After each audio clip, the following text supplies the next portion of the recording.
there, Sandra here from Create in Spain. I thought I would do a little video today showing how things go so terribly differently to what I had planned.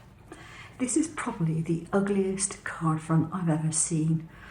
Certainly one of the ugliest I have ever made, and it's going in the bin. However, the basic design that I made for this is going to work in another way. Now, even if you ignore the fact that this is a prototype and I've got different colour foam rings on here, the whole idea of this was that it's going to have little acrylic panels in it and sparkles in it, and then I was going to put either that sort of ring on the top or that sort of ring on the top and bring it all together, and it still looks crap, basically.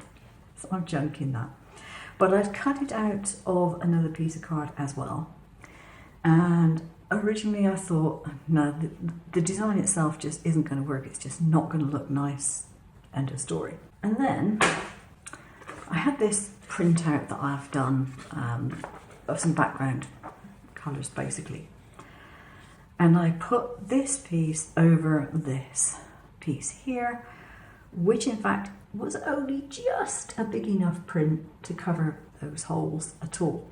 So I've actually put some glue on the back of this so that I would hold it in place, because it took quite a little bit of manoeuvring to make sure that the holes were in the right place. And because I've done that, I can now trim away the excess. So I think this card is actually going to look quite pretty. I need to trim off a little bit off the bottom here, not too much because I still need to stick it onto the card front.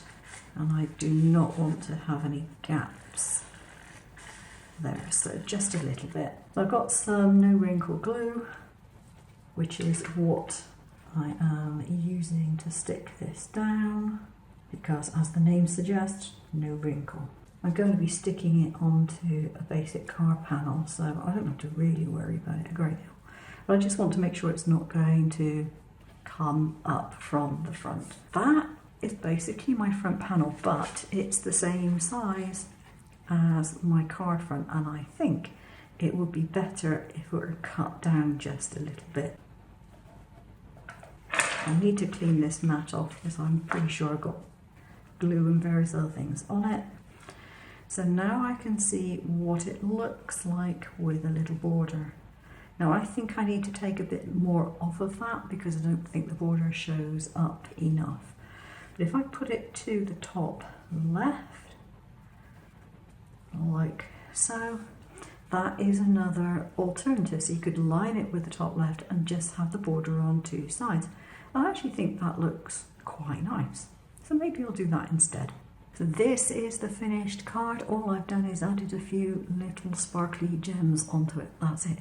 And it actually looks really nice now. Considering what I started off with, which was this absolute terrible, terrible card. And now I've got this one instead.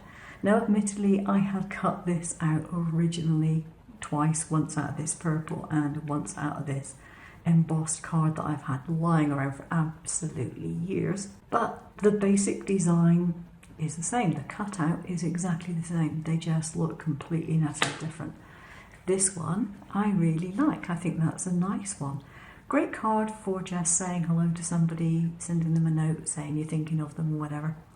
Of course, if you don't want to do that, you can remove this part, the sentiment, and you can put whatever you want to in there.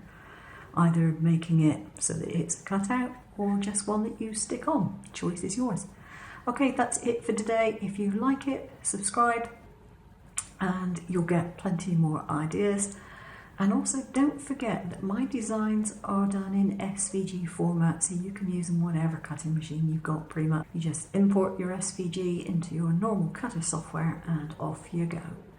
Thanks for watching. I'll see you soon. Take care now.